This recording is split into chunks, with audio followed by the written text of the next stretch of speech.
La vie aux États-Unis va changer pour toujours. Ça va changer pour toujours. Nous savons les États-Unis comme un pays d'amusement, un pays d'ambiance, un pays de musique. Beyoncé, Jay-Z, 50 Cent, Puff Daddy, Hollywood, cinéma, Wesley Snipes, Eddie Murphy. Bon, ça, ce sont des gens que la plupart ici ne connaissent pas, hein, les jeunes, tous ces gens-là. Enfin, merveilleux pays, très intéressant. Mais vous savez, quand on fait les amusements un peu de trop, on perd quelque chose quelque part. Ça, c'est inévitable. Les États-Unis, maintenant, a décidé, en tout cas le House a adopté, c'est-à-dire quelques personnes de puissants dans le gouvernement ont décidé de prendre une décision, voter une nouvelle loi. La Chambre a adopté vendredi soir un important projet de loi sur la défense qui comprend une disposition qui enrôlerait automatiquement des jeunes hommes âgés de 18 à 26 ans dans le service sélectif.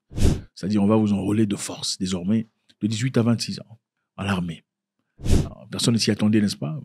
Voilà pourquoi on en est arrivé là, c'est clair. Le service américain de la Chambre, évidemment, ce sont des gens qui choisissent les lois pour vous. La démocratie, je ne sais pas vraiment si c'est vraiment une démocratie, parce que les gens pensent que la démocratie, c'est chacun choisit ses lois, ses dirigeants. Mais en réalité, ce n'est pas ça. Les gens choisissent un groupe de personnes, et ce groupe de personnes choisissent les lois pour des millions de personnes. Je ne sais pas si c'est vraiment une démocratie, en réalité. Je ne sais pas si la démocratie est vraiment équitable. Désormais, aux États-Unis d'Amérique, de 18 à 26 ans, on sera enrôlé automatiquement. Donc, et chacun doit aller s'enregistrer pour signifier sa condition physique et tout le bazar.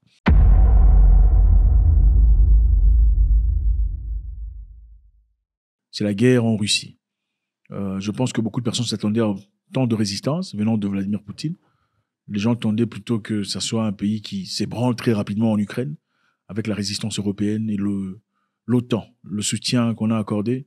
Ça fait beaucoup trop d'efforts. Maintenant, les États-Unis doivent être prêts, compte tenu du fait que Poutine a réagi récemment en envoyant des bateaux de guerre et un sous-marin à capacité nucléaire à Cuba. Maintenant, est-ce que la guerre est inévitable? On se pose la question. Pourtant, apparemment, il y a de moyens de s'en sortir. M. Vladimir Poutine a érigé, il y a quelques jours, il a établi quelques raisons pour lesquelles il arrêterait la guerre. Dès que Kiev annoncera qu'elle accepte cette solution et démarrera le retrait réel de ses troupes de ces régions, et dès qu'elle nous informera officiellement de sa renonciation à intégrer l'OTAN, alors de notre côté, nous ordonnerons un cessez-le-feu immédiat et le début des pourparlers. Vladimir Poutine a établi qu'il y avait quelques moyens de sortir de la guerre. Quels sont ces moyens? Vladimir Poutine a déclaré vendredi que la Russie mettrait fin à la guerre à l'Ukraine si l'Ukraine acceptait d'abandonner ses ambitions de l'OTAN et si l'Ukraine cédait l'intégralité de 4 provinces revendiquées par Moscou. Des exigences que Kiev a rapidement rejetées car équivalent à une capitulation. Donc la Russie, à travers M. Poutine, dit premièrement, l'Ukraine doit abandonner les projets de l'OTAN. Secondo, l'Ukraine doit céder l'intégralité des régions dont Poutine a mentionné. Ces régions, évidemment, sont des régions russophones. La grande majorité de la population parle russe. Et apparemment, la grande majorité de la population se sentent beaucoup plus russes qu'ukrainiens. Et apparemment, il y a des répercussions. Apparemment, on dit des répercussions. On a bien dit apparemment. Des répercussions qui subissent les Ukrainiens depuis que la guerre a commencé parce que leur appartenance, évidemment, est beaucoup plus russophone qu'ukrainien. Maintenant, pourquoi Vladimir Poutine voudrait que l'Ukraine abandonne son projet d'adhérer à l'OTAN? En effet, il faut le dire, nous ne sommes pas pro-russes. Au fait, nous nous en foutons. Nous ne sommes pas pro-Ouest non plus. Nous sommes pro-africains. Je pense qu'il est important, en tant qu'Afrique ou membre d'une autre partie du monde, de vouloir avoir le narratif qui est concret, qui correspond à ce que nous sommes. Pas un narratif russophone ou un narratif occidental.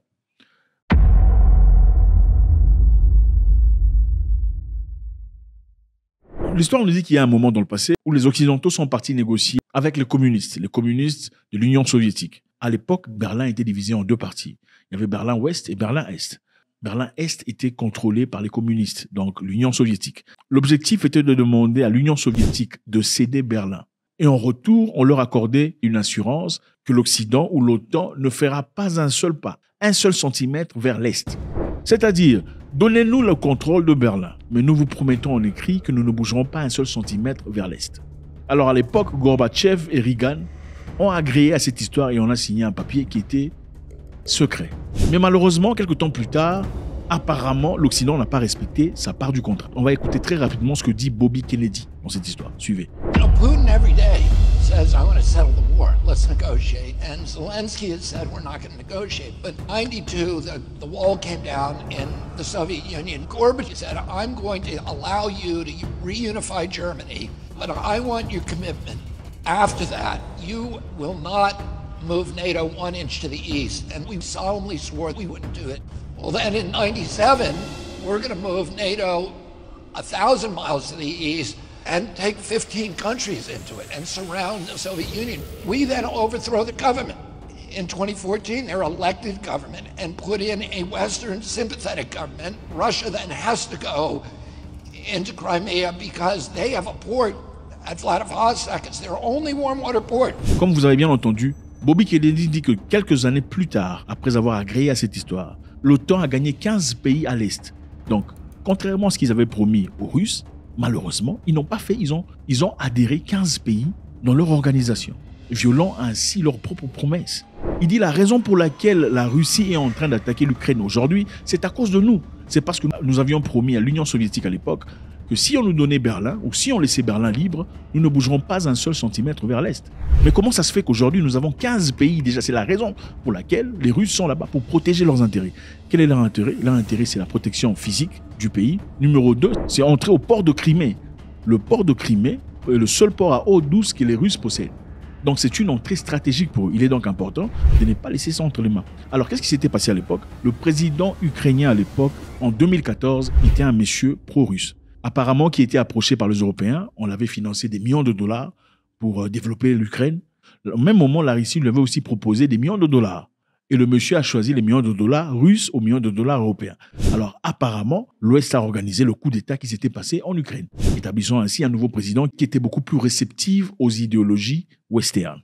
Après avoir fait cela, c'était la raison pour laquelle les Russes sont partis en Crimée pour aller récupérer cette partie cruciale à leur existence. Ça, c'était Bobby Kennedy qui explique. Maintenant, nous allons écouter Nigel Farage.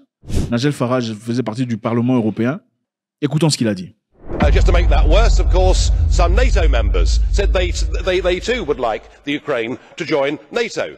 We directly encouraged the uprising in the Ukraine that led to the toppling of the President Yanukovych, and that led, of course, in turn to Vladimir Putin reacting. And the moral of the story is if you poke the Russian bear with a stick, don't be surprised when he reacts.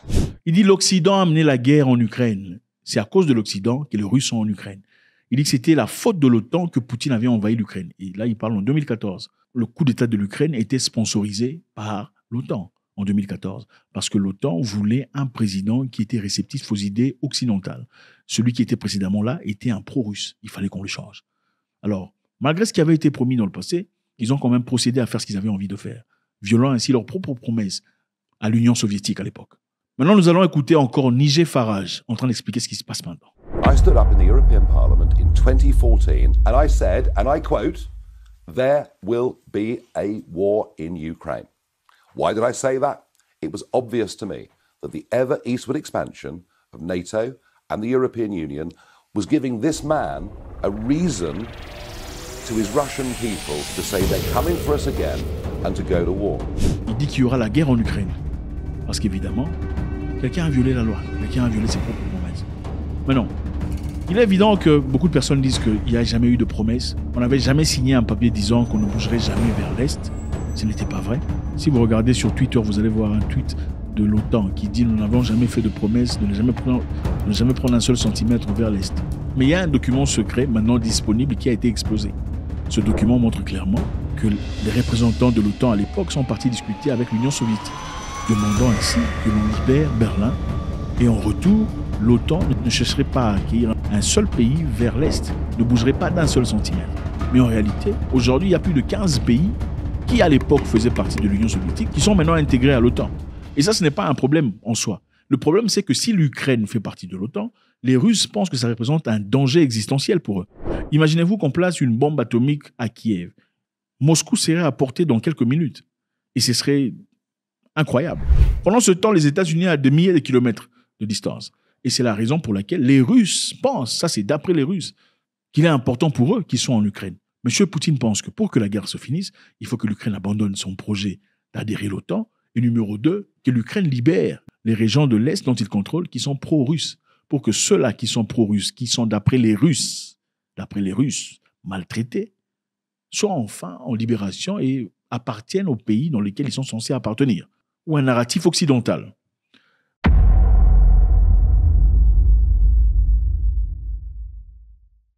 Est-ce que l'Ukraine a raison de se défendre? Absolument. L'Ukraine n'a pas seulement besoin, mais a le devoir de défendre son intégrité. C'est leur terre. Il est important pour eux de se défendre. C'est leur droit. L'autre question est, est-ce que le reste du monde doit entrer en guerre? C'est-à-dire parce qu'il y a potentiel d'une guerre mondiale où tout le monde va finir. Nous avons tous des frères en Europe, aux États-Unis, en Russie et ailleurs. Faudrait-il que tout le monde entre en guerre, que nous soyons tous endeuillés parce qu'il y a eu une guerre en Ukraine? Ou que nous mourions tous parce que nous risquons tous de partir. Je ne sais pas si c'est cohérent. Surtout s'il y a un moyen de négocier, de s'asseoir autour d'une table, de discuter, de trouver des moyens beaucoup plus pacifiques. Moi, je pense, autant que beaucoup de personnes aussi d'ailleurs, qu'il y aurait peut-être un moyen de pouvoir s'asseoir et de discuter, trouver la raison, trouver des réponses à l'amiable. Faites-moi savoir ce que vous en pensez. C'est toujours avec beaucoup de plaisir. Donc, initialement, ils auraient promis à la Russie de ne pas bouger vers l'Est. Si la Russie accordait Berlin, la Russie l'aurait fait, l'aurait cru, il y aurait un bout de papier fait par rapport à ça. Mais malheureusement, quelques années plus tard, ils ont commencé à pousser. Et aussi, ce qui dérange, c'est M. Trump a dit quelque chose de très intéressant. On va suivre ce que Trump a dit. I think Zelensky is maybe the greatest salesman of any politician that's ever lived. Every time he comes to our country, he walks away with $60 billion. And I like him, you know, on the impeachment hoax #1. He was very good. He said, no, the president didn't threaten me at all. He could have been a grandstander and said, I was threatened, right, Matt? He could have said, I was threatened. So I like him. But he's the greatest salesman of all time. He walks in. So now here's the beauty. He just left 4 days ago with $60 billion. And he gets home and he announces that he needs another $60 billion, else it never ends.